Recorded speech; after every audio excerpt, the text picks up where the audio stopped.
It is the year 2472, and the Earth has suffered a great calamity. Hundreds of years of popular culture have vanished.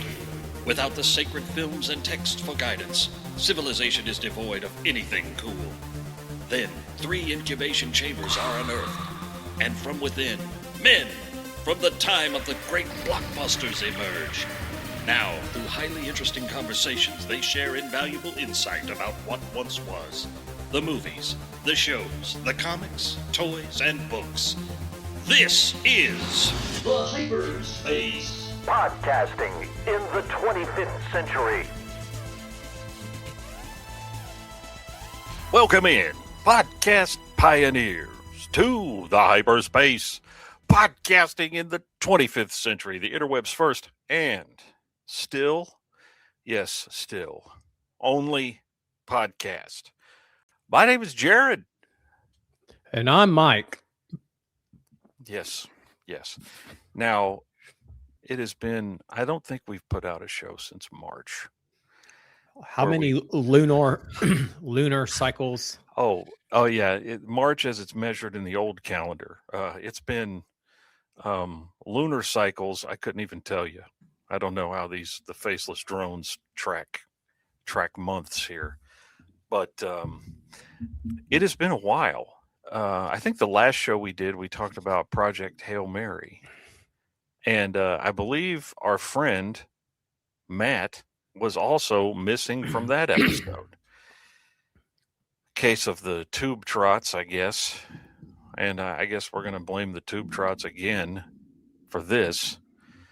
But no, we couldn't let too much time elapse before we wanted to talk about the summer 2026 film, as it is measured in the old calendar, Masters of the Universe. Because, yes, Mike and I have seen it. Matt has seen it, but he could not join us today. But you know, we should have had him do a pre-record. Maybe we can have insert an edit of him giving a quick review. You know, we've done that in the past where I have done a show with you and a show with Matt, and we mixed them together, and no one could tell that the three of us were not recording together. I was quite proud of that edit, if I do say so myself. Well, that's very commendable. Yeah, it was actually the show where our tribute episode after James Earl Jones died. And I don't know why I remember this, but I recorded 2 separate episodes with each of you and then cut them together into a seamless whole. I even grabbed, just snippets of both of your voices of you guys saying, yeah, that's right. And yep, I agree with that. And, well, I need to make sure I review that and make sure I didn't agree with anything Matt said. Well, listen, it's you you don't listen to the podcast, Mike, so that's never going to happen. One day I'll probably... You'll just sit down and go through the library. When I'm 70 and I'm like, oh yeah. Let's take a listen. It's a journal that marks time. But anyway, we wanted to talk to you today about what we thought of the new Masters of the Universe movie. Now, yeah, and every time I say that, Mike will jump in with, "Hey man." This is a movie that it feels like it's been in some stage of production for, I don't know, decades. At one point, wasn't John Woo or Ang Lee attached to it? Probably at some point, you could be very right, because it seems like everybody has been attached to Masters of the Universe at one time or another. Well, at one point, John Woo was attached to direct this back in 2007. Yes. Yeah, that sounds about right, because it seems like for the past 20 years or so, every few years you'd hear about some new version of this coming to the screen. And you'd hear a lot about it, and then of course it would just go away. Apparently, John M. Chu was attached, the director of the Wicked movies. So looks like we dodged a bullet on that one. Yes. Well, Travis Knight, who directed Bumblebee, was the director of this version of the movie. I liked Bumblebee. I thought Bumblebee was a fun movie. One of the standout parts of Bumblebee was the scene that was set on Cybertron at the beginning of the film, where you saw a lot of the Transformers in their Generation 1 looks, which we had never seen in kind of, quote unquote live action, because, the Transformers as presented in Michael Bay's films were very different. Yes, there's a lot more greeblies and gooblies attached to them, and but these were a lot of business. Had a lot of business. There was a lot of business, but the Transformers in the Bumblebee prologue were recognizable as the toys you had as a kid who were, Mike and my age. And from the trailer, what were your thoughts on the trailer, Mike, when you first saw it? To be honest with you, I felt like it didn't look any different than anything else. A lot of special effects. So, I'm pretty jaded at this point with movies. So my expectations were pretty tepid. Yes. The first trailer I saw was like, it could be okay, I guess. I did like some of the casting I saw. Like, I thought Idris Elba was I like him as an actor. So seeing him as a Man-at-Arms I thought, well, that's cool. I like him. Yeah. The guy played He-Man as an unknown. So, you didn't know how that was all going to turn out. Yeah. Although and then go ahead.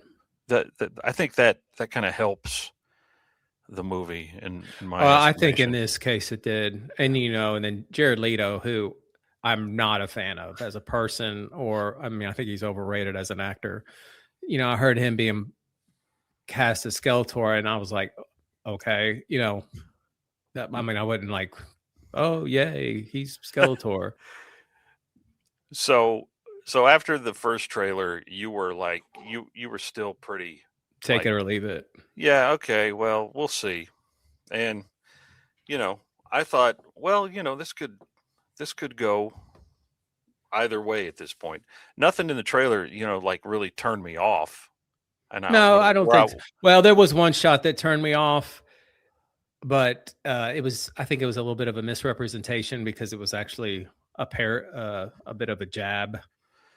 Are you talking about the HR? Yeah, the he/him plaque. Yeah. Which was also, boy, here we go.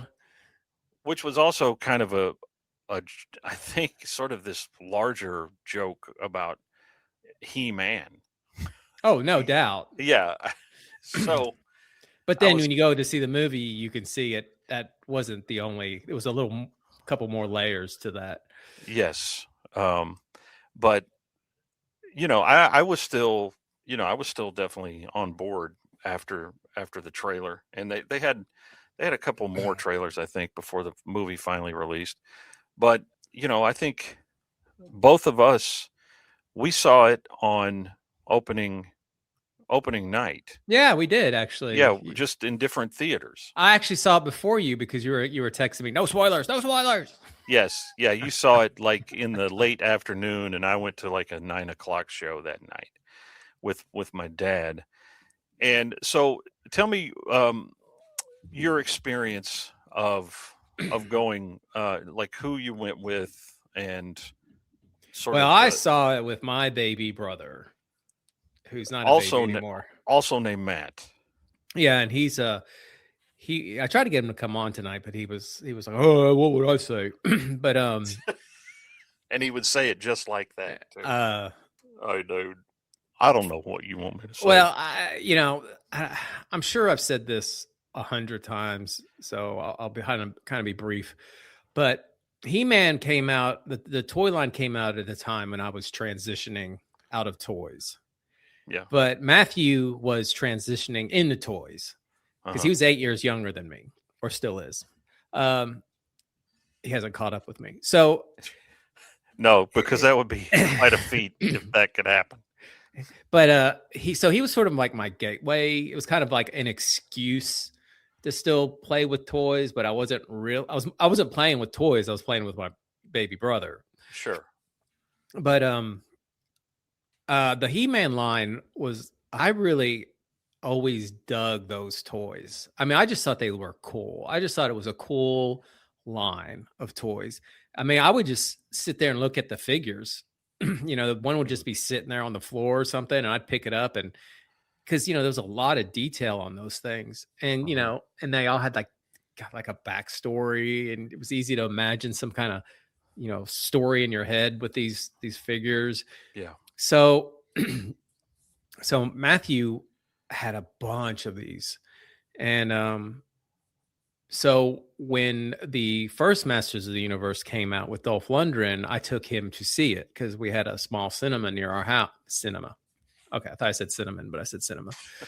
So there was a movie theater within walking distance, or heck, I might have even been driving at that point. I can't even. What year was that? 87. I may have had my license. If not, we walked. So I took him to see Masters of the Universe in the theater. So when, it was getting close to this one coming out, I was like, hey, do you want to go see Masters together? And he's like, yeah, of course. And we took his stepdaughter with us. So that was cool. She went with us. She's 14. She's about Seth's age. And so it was kind of cool to have actually have a little kid with us. And she had a little bracelet on that said She-Ra. Yeah. And so we three saw it, and it was fun seeing it. That was my experience seeing it. Okay. I went with my dad, and my dad still, he was still familiar with the characters and everything because he was responsible for, buying most of those things. I mean, I didn't have money. I didn't have my own money in 1983. So, he would buy the things. He'd bought me Castle Grayskull, and he had to assemble it, and so he still remembered all that stuff, and he would read the mini comics that came with the figures, and he liked those. I remember him saying, "Hey, these comics are pretty good." Hey, real quick, do you remember the comics? The mini comics? Yeah. Yeah, that came with them. Did you notice it was like a dip in quality? Like the first ones that came out look like they weren't comics. They were more like illustrated storybooks. Yeah, and they were but then I felt like even at that age I was like they look sloppy. Like they were just like they just put something out. Yeah, I mean, I do think they, the quality got lower as the line progressed, but yeah, the first probably, I guess at least the first wave of figures had these books that came with them, not comic books, but like you say, illustrated storybooks, and the illustrations were really high quality. They look great. And they sort of provided the backstory, which was not the backstory that the cartoon went with. Well, we should say Masters of the Universe has about 37 different iterations as far as it's sort of been rebooted, and especially in the comic books, there's been several animated shows. There's been numerous comic book series. And then, of course, several different toy lines and animated shows, which I think I said. But all of them And it's a lot like, when you see a cartoon of Superman or Batman, all of these things, they share certain elements in their origin stories, but all of them are unique in some way. But yeah, He-Man is definitely unique in that there are so many different iterations of him. Like in the books that came with the first figures, he was just sort of this barbarian who was given his armor and his weapons by the sorceress, and that's Who where was Tila? Tila was yes, his, exactly, and that's where his powers came from, was from this special armor and the weapons that he carried. It wasn't until really the Filmation series where we sort of got uh, the Prince origin. Adam. The They started origin. shifting around. We got the sorceress. Tila Mhm. became Man-at-Arms' daughter. Yes, all the elements that we sort of understand as what his origin is today came from the Filmation show. So that's kind of an interesting. I mean, that of course we could probably do like 5 episodes on all that stuff, but Well, I will say my favorite storyline is the one DC did in the was it 2010s? what was it called? Was it just? Masters of the Universe. They really they made they did a great job of incorporating She-Ra and Hordak, and Tila and was the Mhm, daughter of Man-at-Arms and the sorceress, and Tila mhm. became the sorceress, and that's why she has that snake armor, and she became the leader of the Snake Men. And I thought that they really did a great job of tying it all together, like incorporating the cartoon, but then kind of bringing it back to the original concept of what the action figure line was. Yeah, yeah. There's been a lot of different takes on it, like the Filmation cartoon.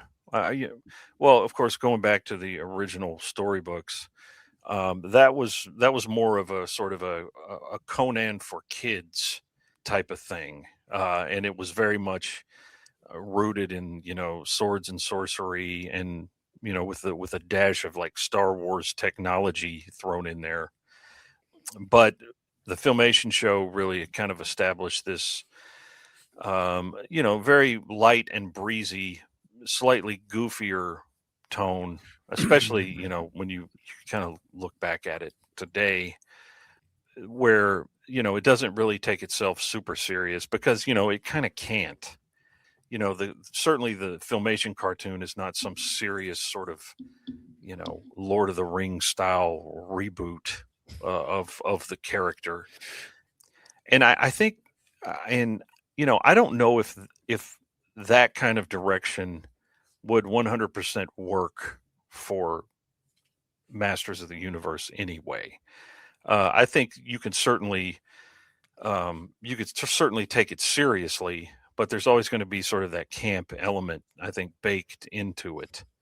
And that's kind of what this movie does. And as we finally make our way to the film, I think the movie itself, it draws on a lot of different aspects of the character. And I will be honest with you, that was one of the things that I thought held it back. I think they worked too hard to try to throw every single nostalgic reference in it. You know what I mean? The first time I watched it, I really felt sort of the tug of war that was going on with, okay, what are we trying to do with this? There's a lot of sort of not literal, but kind of fourth wall breaks, sort of winking at the audience.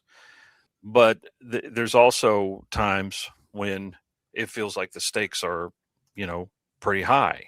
I think because I've seen it twice, and I think the second time I watched it, a lot of those kind of issues for me, now that I had seen it and I knew what to expect, it didn't really bother me as much. And I think it's a movie for me that got better on a second viewing.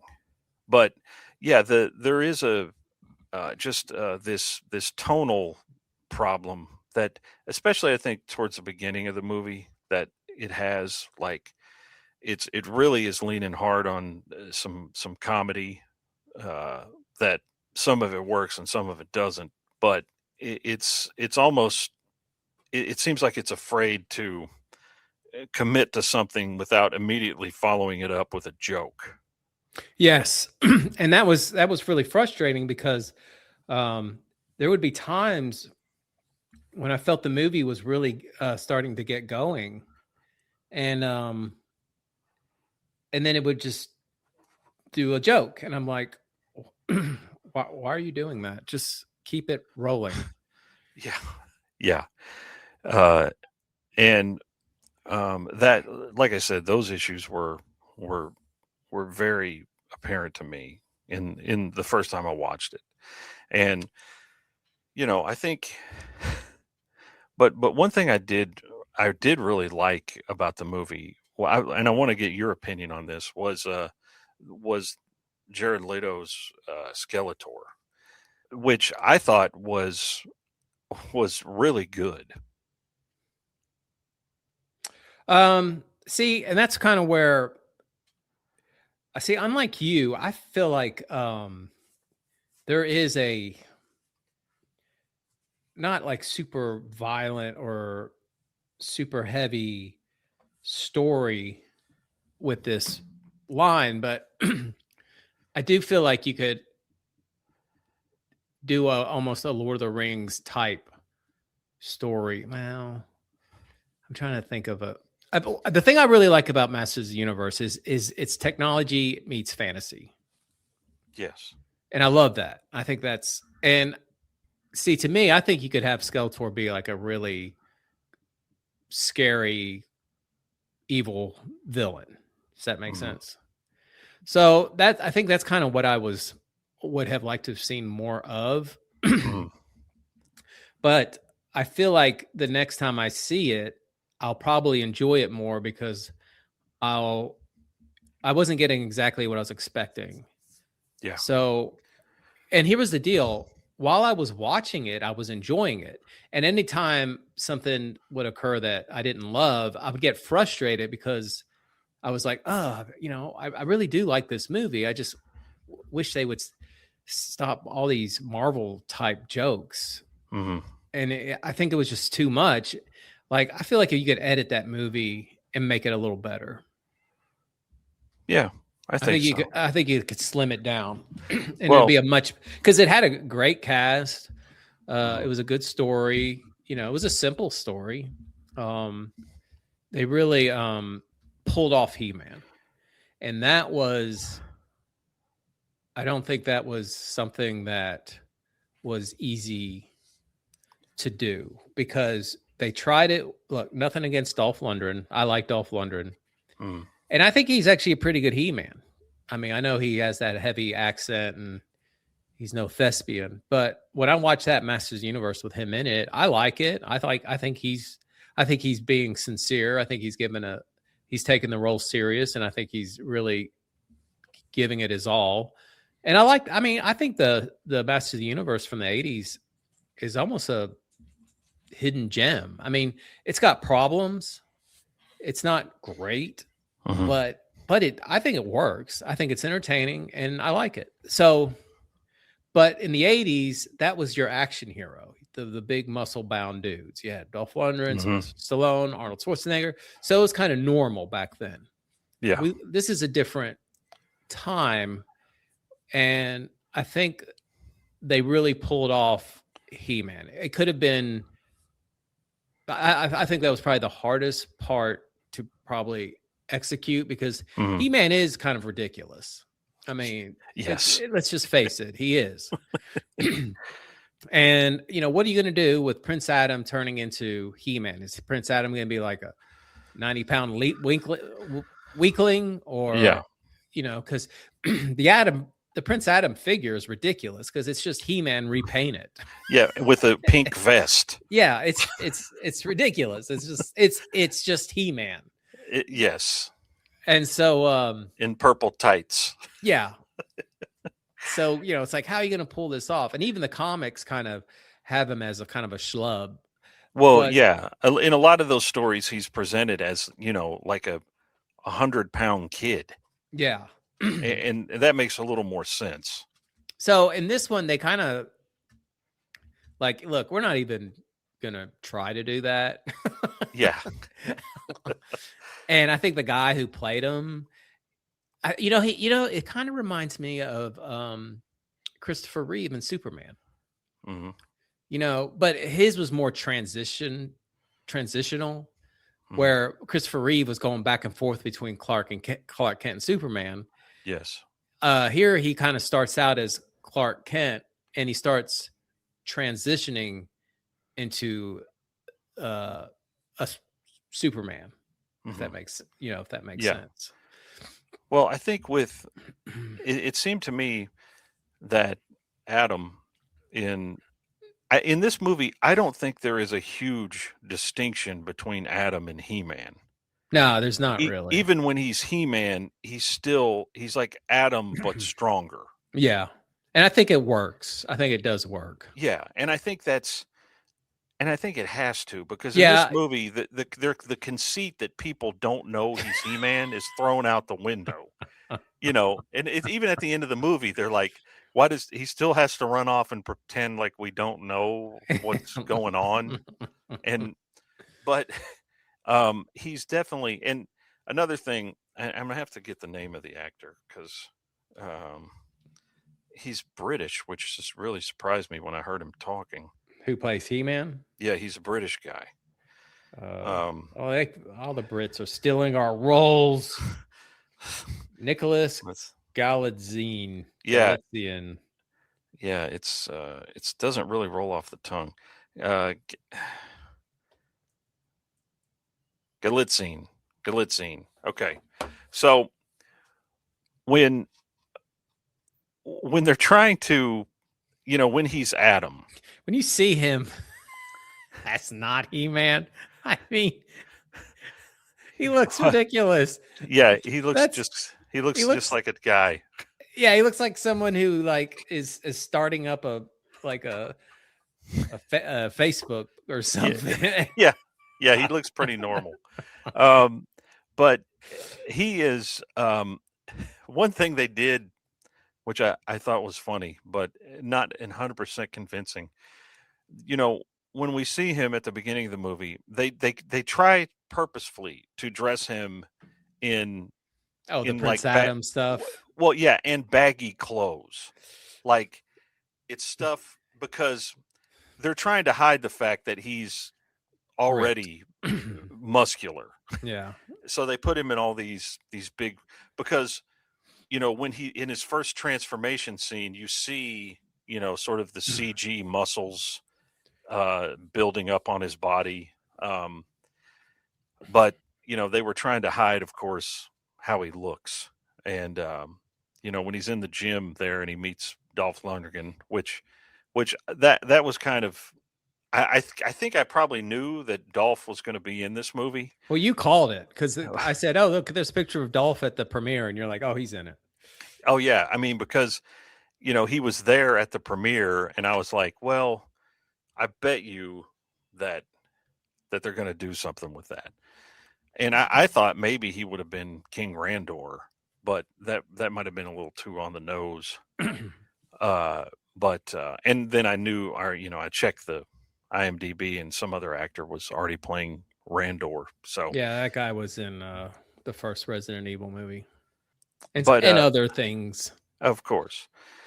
When he's on Earth, I thought it was his origin in this film. And I think I talked to you a little bit about this. He's relating the story of how he. Oh, I did like that. I did like the way they did that. Yeah, and he seems incredibly earnest. Like, he's just telling people, like he's on a date with the woman, and he's telling her. Yeah, and he's telling her. Although we think he's just at the beginning, he's just telling us this story. that, he was born on a planet called Eternia, and it has all kinds of crazy mystical creatures, and Skeletor is a bad guy, and it's all this different stuff. And he gets sent to Earth to protect him, and which is kind of a very Superman story if you think about it. But once he gets to Earth, I think there's that's why I was wondering about the pre or the comic that they're releasing, that there's such a huge gap in his story. Like, he comes to Earth as like this 10-year-old kid, if I don't know, he might be younger than that, but apparently he comes to Earth as a kid. He still believes all this stuff. Obviously, he's an adult on a date, talking to a woman and saying all this stuff that he obviously believes. But I just wonder about his life. What was his life like? I mean, and we saw a little bit of it in flashback. He was, when he was in school, he said, Ram Man was his hero, and while other kids were talking about, like a fireman or something, he's like, no, Ram Man. So I'm just kind of curious about those, like the kind of childhood that he had, because I think that could have been, that's obviously not the story they wanted to tell, but to me, it just felt like a little bit of a missing piece. Yeah, I mean, it's like, did he get adopted? I mean, who was his family? What was what was the story with that? Yeah, exactly. Obviously, I mean, you assume that he went to college because he's in this corporate human resources job that is terrible, but and he's never stopped looking for the sword of power, which was sent to Earth and along with him and lost in a very kind of Thor-like origin, going back to the first Thor movie when the hammer Mjolnir was deposited on Earth, separated from Thor. So that's what kind of reminded me of that when. Yeah, I think that was another thing. The movie kind of remind me of other movies. Like, it also had he also was very Jason Momoa-ish from Minecraft movie. Which I have not seen. Which is actually pretty funny. It's Jared Hess. So yes. Well, how? In what way? Because he's like he's looking for like a lost. He's looking for, God, I can't even remember. It was like he was looking. He knew about the Minecraft world and he was trying to find it again or something like that, or something. Gotcha. I don't know, something like that. I can't remember, but he was like a person out of place. I understand. Gotcha. And he owned a collectible store. Okay. Of like 80s stuff. Interesting. Well, that sort of, Adam eventually ends up in a comic book shop. Yeah, that's why that whole scene reminded me of like a Jason Momoa thing. Yeah, because they've somehow the sword of power has been found by someone and put on this Conan like statue in a comic book store, and Adam's retaking of the sword and everything. It takes up a little part of the movie there, and I tell you, it's probably one of my favorite parts of the movie is the Beastman chase, because I think Beastman in this movie I think he's brought to life in just a really great way. I think the visual effects look fantastic on Beastman. And I just really enjoyed that whole chase on the freeway there, where he's chasing Adam and Tila. That's really a highlight for me. I just think they did a great job with his design. And Well, sort of he did look like the figure a lot. Yes. The now one thing I did find their selection of characters a bit odd because I don't feel like they had I didn't see Manny faces. I didn't see Merman. I didn't see Stratos. I mean, I didn't see like the early characters. Correct. Yeah, it was, for a toy line who had a lot of really fantastical, memorable characters, they did seem to limit it to just a few. I think they probably did a better job on the villain side than they did with the heroes. But I mean, I don't know if I would have chosen like Mechanic, Fisto, and Ram Man as my kind of featured supporting players. I think there's probably more interesting people, unless they were just holding back for the next one. Possibly. Because they even mention Stratos's race at the end. At the end of the movie, like they need help or something like that. And I think that's one thing that and apparently, and we'll talk about this in a second, not to get ahead of ourselves. But I think, going back to Skeletor and the portrayal of Skeletor, I really liked it because I thought, I think people would have been disappointed if there was not some aspect of like sort of the, you're babbling buffoon. Yeah, that was the thing. It was definitely a total homage to the original Skeletor character from the cartoon. Yes, with I think a little more, at times a little more menace sort of thrown in. Well, I will say I was very surprised when he straight up murdered one of the characters. Oh, yeah. And then that was jarring. And then he made a mulch joke. Yeah, which is probably a spoiler alert. Well, we won't say who he killed. Well, heck, spoiler alert, because we're just talking about this movie. So if you've made it 40 minutes in and haven't realized that, we're talking about plot points and such. Yeah, I think, but I did not, and it's one of the things that sort of was jarring about, like we were talking about the tone. When in Skeletor's first scene, a lot of the scene is very, menacing. He's very evil. In his first scene out, he's coming out and he's chasing the royal family, and, Adam's trying to escape. And then, at the end, he laughs and then he kind of looks around and everybody's sort of uncomfortable. Like they don't know, like what's he laughing at? And he's like, that's it. He's like, no, that's the end. That's the crescendo. and they're like, oh yes, Lord Skeletor. And I was like, okay. It made me laugh, but it was also just a very jarring, like, okay, you just captured the family and everybody's afraid of you, and then you do this thing straight out of the animated show. By the way, did you catch who Adam's mom was?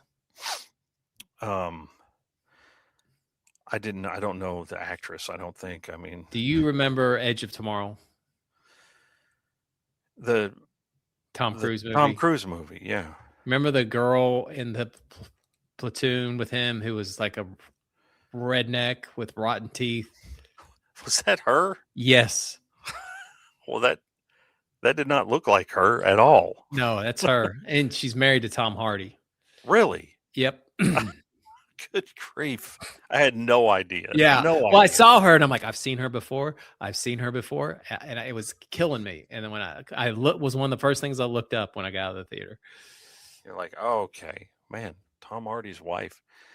Well, a couple of times, before the movies, before, when I saw pictures and trailers and stuff, I thought Hugh Jackman was King Randor. I mean, Yeah, I can see that. there were shots where I was like, "What is that? Hugh Jackman? What is he in this?" But I think that guy's an Aussie too. yeah, he probably is. But I tell you, I did, some highlights here. I like you. I thought Idris Elba was good. He was a good Duncan, and I know you love that name, Duncan. Duncan, that's a stupid I name. know. You said that before when we had talked about Masters of the Universe on this show. You're like, Duncan. Why? I hate Duncan. It's like Dunkin' Donuts. Yeah. But I thought he did it. I thought he was good in this role. Well, he's good in everything. Yeah, sure. We're watching The Office, and we watched the episodes with him in it, and my gosh, he's freaking good on that show. Yeah. But I think he had a he had a good arc in this movie. He starts, kind of way up here, and then he has quite a dramatic fall from grace, and then kind of works his way back up. And I did enjoy that.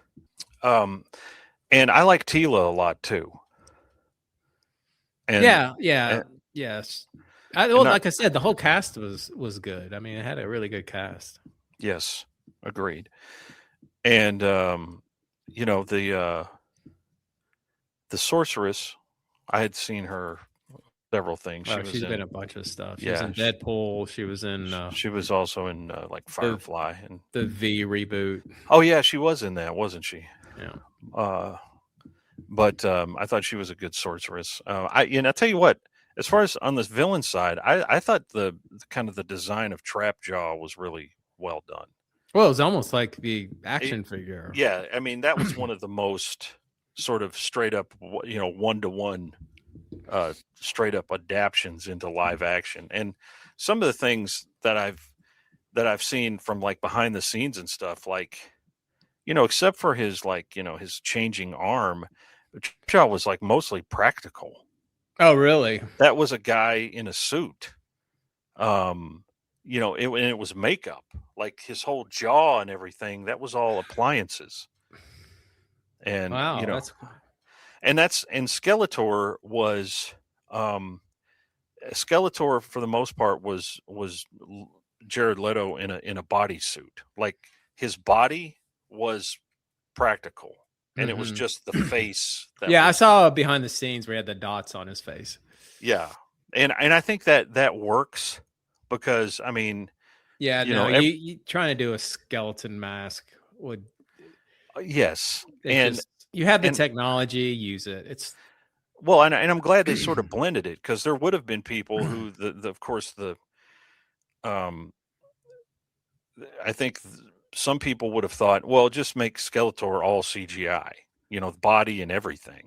But I think it works very well, because there's weight to it. You can tell that there's somebody standing there, and that it's it's a person.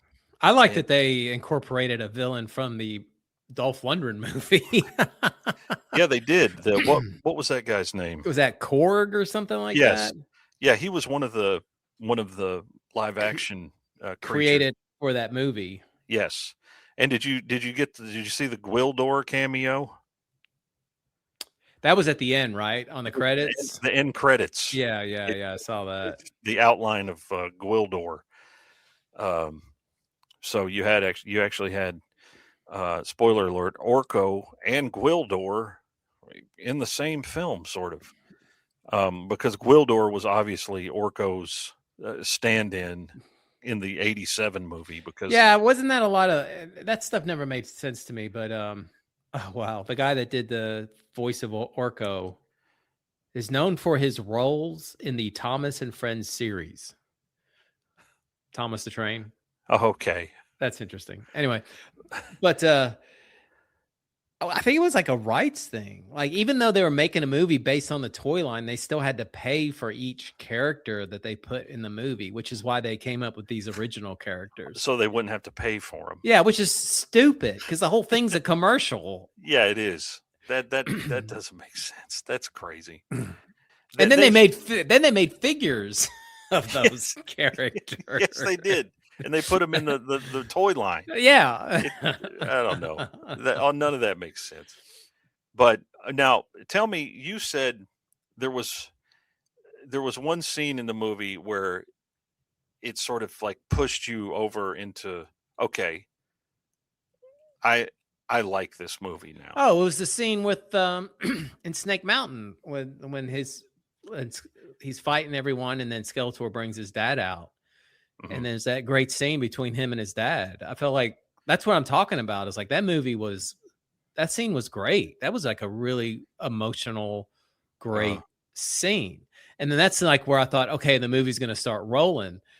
And then they go in the jail cell and they start with some of the jokes again. And I'm like, oh, because it's like, no, this is good. You don't need, and that's the thing is, it felt like they put those in there because they felt like they needed it. And I'm like, you don't need so much of this. Yeah. Because it's working. The movie is working. You don't need this stuff. Yeah, I can see that.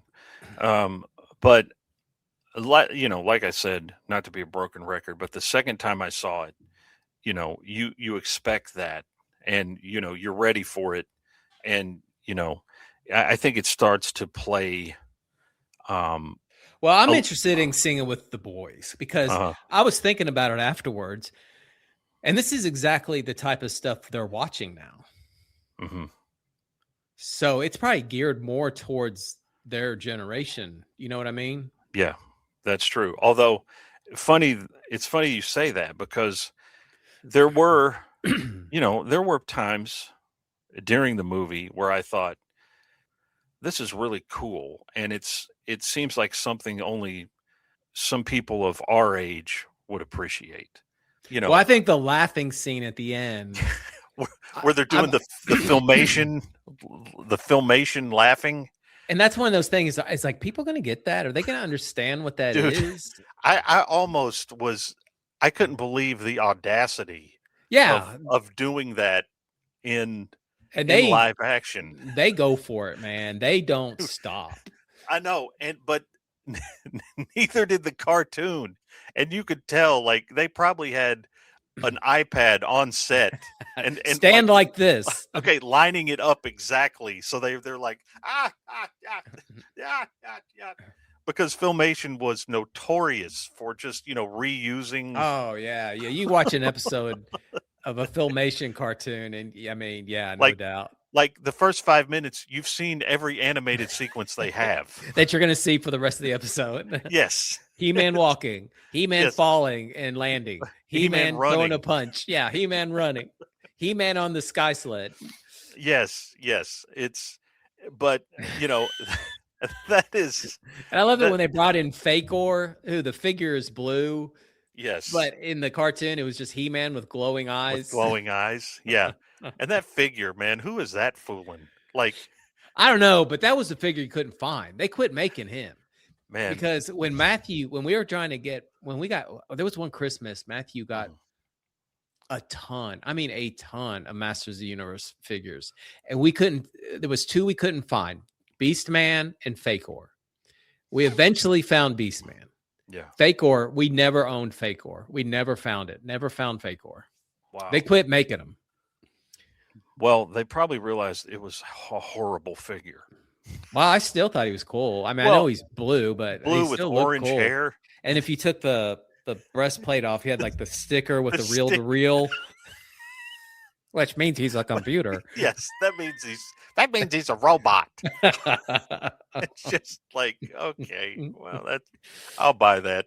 I think from the movie, like when I was saying, like, stuff only, we would appreciate, of course, that laughing scene came to mind, but other things like, just getting a really solid I have the power transformation sequence was really cool to see.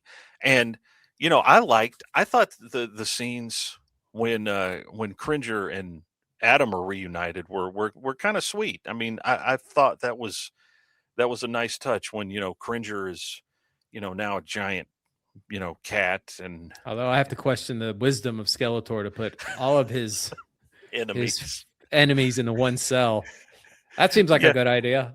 Yeah, and they even, it's like, oh, these bars are solid vibranium or whatever the heck it was, and we're like, well, the walls are just rock. It's of course. I mean, you got people in there who are designed to knock things over, and I tell you, there was something there that confused me, and I don't know if it got you too. When they're walking, they're doing that. Here we are. Oh, where they play the Queen song, and they all start coughing. Yeah. I thought I thought they were coughing because Stinkor was in front of them. Dude, now I thought that's Stinkor. I thought Stinkor. We're going to see Stinkor. I was so confused. I'm like, but when he didn't show up, I'm like, well, what the heck just happened? Why are they doing that? Yes, that was a very glaring example of, like, okay, but I didn't even think of Stinkor. But what you say, if they had Stinkor there, like spraying out mist. Yes, that's what I thought it was. Dude, that would have been perfect. I know. I mean, it's like, no. And apparently it's just because it's foggy in Snake Mountain. I don't know. Oh, that was very frustrating because I was literally like this. I was in the theater like, what's going on? Why are they all like choking? It's not Stinkor. Then what I'm like, did I just miss? Did I miss something? No, but that would have been amazing. I would have loved to have seen that. But no, that was not to be. But a thing too I really liked was, and the ending pulled it together where Skeletor's like, "Oh, you have all this power, you could crush me or whatever," he says, and he goes, "Yes, I do have the power, but I choose not to use it." And I thought, that's great. You get a great message. Sure, it makes the hero. I think what makes the movie work above anything else is the fact that I genuinely like the hero. Yeah. I like the fact that they are trying to give you this, well, you can't just, solve every problem with your fists. And he does try to talk to Skeletor, and Skeletor's just like, yeah, it's very simple and straight ahead. Skeletor says, I'm a villain. Like, yeah, I'm just a bad guy. He's like the Joker. It's not complicated. And then He-Man kicks his ass. Yeah. Like, that's when he actually has the Thunder Punch. Oh yeah. Which I had, where you put caps. Oh, the little caps, yes. You put a round of caps in his back. This. We didn't have that one. We had the battle damaged armor. Oh yeah. Which was cool. That was cool. But he could take a axe to the chest, and he would just have a dent. And he'd have the dent. Yeah, I had battle damage Skeletor and He-Man, but I also had the Thunder Punch. Yeah, and I remember because it would. Remember stink. The cartoon was always like He-Man, He-Man, He-Man. Yeah, and I remember I'll never forget. How caps smell. Yes, when they're ignited. Like we didn't have that, but I had the cap guns. Sure. But you'd pull He-Man and twist his torso back, and he would punch, and then the cap would go off. And I would be like, and I love the smell of it. So I would just use a whole round of caps. I used to take a hammer in my driveway and just like pam, pam, pam, pam, and hit those. And hit the caps, pam, pam. But yeah, I was like, oh man, look, that's a Thunder Punch he's using on Skeletor. Like I said, I was glad. Because, as you know, these days in movies, there's so much, pull to, explain the villain or deconstruct the villain, or, this person's this way because of this. And Skeletor is just like, no, man, and that's something Orko says at the end of the movie. If if somebody has a skull for a face, they're probably bad. Is that what I can't remember what he said. Yes, I think he I was does. laughing too hard when I saw him. Yeah, he says, if someone has a skull for a face, that means they're bad. So, I sort of appreciated that simplicity, and I was like, well, that's good, because it continues on with sort of this the simplicity of He-Man, and I think that's something that I think the movie does well. And it's like you said, in today's world, it's very tough to have a movie like this that is sort of very earnest, and I think maybe that's why it laughs at itself so much, that it maybe is trying to sort of soften a little bit of that earnestness. But I think they also try to explain, the names were his names for them as a kid, which I thought was kind of a fun, well, it does kind of make sense. Yeah, and they're like, well, what did you call yourself? How did Stratos get a name? Why wasn't he like Airman? Yeah, exactly. I mean, maybe we'll figure that out. He's the only one that has a name. But but it was funny. Tila was the warrior goddess, which that was what was on the card on her. That's why I think they're going to go with the storyline that she's the daughter of Man at Arms and the sorceress. Well, because she sort of looks like the sorceress a little bit, and I hope that you, with subsequent viewings, I think you'll start to really come around on it. And well, I mean, I liked it. That was the thing. Yes. Is I don't dislike. I mean, I pre-ordered it. I'm looking forward to showing it to everybody, and I just frustrated with it because I felt like it leaned in too hard to the self-awareness, to the meta. And and it wasn't necessary, because it was a good movie. It was a good story. Mm-hmm. It was simple. It was a simple story, but I mean, most of all, it had a good cast. I mean, I think they really nailed the cast. Yeah, and apparently, I mean, there has been now sort of a post-mortem on it. It has not done well. No, it's been basically a bomb. But they're saying there's going to be another one. But Amazon, who produced it, said, We're very happy with these results, and we're going to move forward with our plans, which, I'm very happy about. I'd be curious to see how it does on streaming. Yeah, I think this is something that's going to pick up once all the noise dies down from the theatrical. And the thing is it got positive feedback. Like even the internet naysayers, like Critical Drinker liked it. Yes. He did a very honest and fair, positive review on it. Yes. In the lead up to the movie, I joined a Facebook group, a He-Man Facebook group. And man, there were mixed reactions, to say the least. There were a lot of there's people in there that were never going to be happy with anything less than a full-on Conan, Lord of the Rings style, serious, dramatic approach to the material, and they were disgusted by the movie. Yeah, that movie was not this movie. No, not at all. But for me and for you, I think we both know that this could have been much worse. Like this whole thing could have just gone so badly. And well, I'll tell you what, it was definitely better than any of the G.I. Joe movies. Gosh. Yeah, the G.I. Joe movies were not great. I mean, I think as far as movies based on toy lines, this is yeah. I mean, I know this is a contentious subject, but I like the Transformer movies. But I like giant robots fighting each other. Yeah. No, this is definitely. I mean, I'm surprised. I'm actually surprised that there's going to be a sequel. But I mean, gosh, it would be cool just to have some cool franchise that's new.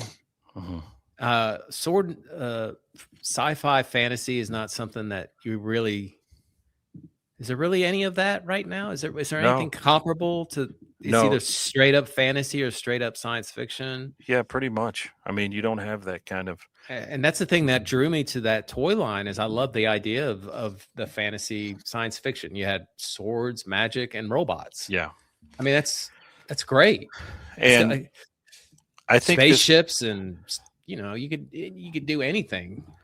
And I think one thing that it definitely has in its DNA, Flash Gordon from 1980. They definitely. Oh, there is no doubt. I mean, when you get Brian May to come play on the score. Yeah, I think they really, which I think adds another kind of layer of coolness, because I think they knew what they were trying to do, and they were definitely looking at Flash Gordon as kind of as a template for. But see, the difference is Flash Gordon played it straight. Yeah, it never like winked at the audience. Yeah, and I think that's why it works so well. Yeah. But you can definitely, I mean, I've listened to the score a couple of times. Yeah, I have too, actually. And I think it's a great score. It's same guy who did Hail Mary. Yes. I can't think of many recent movie scores where I've played it several times, like in the car. But, I think this score has a lot of character. It does have a reprise of the cartoon theme, which, I thought the score that he did for the movie, his own themes that he was making were all great, but I would have been disappointed if I had not heard. Well, it's almost like if you see a Star Trek movie and you don't hear the original television theme at least once. Exactly. And then at the end, when they just kind of release it full bore, the He-Man and Adam's racing out of Grayskull on Battle Cat, who finally has his whole armor on. That was just that final shot put me in a great mood as I was leaving the theater. I was like, it wasn't perfect, but it was a fun time, and it was. I think they sort of understood the assignment, and I was very pleasantly surprised by it overall. Are you tapping your foot? I might be. Your restless leg syndrome kicking in. Yeah, no, I liked it. I'm looking forward to watching it again, and it's actually made me go back, and of course now they're re-releasing all this stuff that Yes, I'm probably going to buy the Blu-ray versions of the animated TV show, and they're putting out the 2002 series also. And I'm definitely interested in that, because I remember watching that on Cartoon Network. I didn't realize it run for 2 seasons. It ran longer than I thought it did. And that's probably, like my favorite iteration of the story and the character. Well, I remember when that launched, because that was the first time.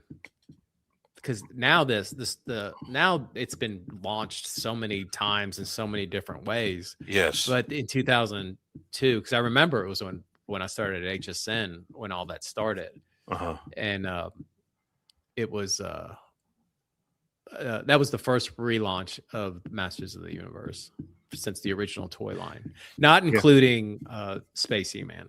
Oh yeah, the 1990 version, which is completely bizarre. But I'm probably gonna pick that one up too. I know that all the episodes are on YouTube, but I haven't watched them since they first aired back in 2002. But anyway, well, I hope you enjoyed our discussion of Masters of the Universe in 2026. I'm hopeful that Amazon is, that they seem to have a plan that they're going to stick with. They seem to be happy with everything about it. So maybe the sequel will figure out sort of the tone a little better and have a better balance. And I think, I think we'll all be in for a treat if that's the case. So, all right. Well, that'll do it for this episode of The Hyperspace. Work schedules are tough and are keeping us from really doing regular shows like we would like to. But hey, we're always working on it. We're not going away. But it's not consistent, and I apologize for that. But stick with us. Keep watching your feed. And we will see you next time. You know you can't live without this content. So subscribe to The Hyperspace, podcasting in the 25th century. Follow us on social media, leave us a review, and join us next time as we take you into the 25th century.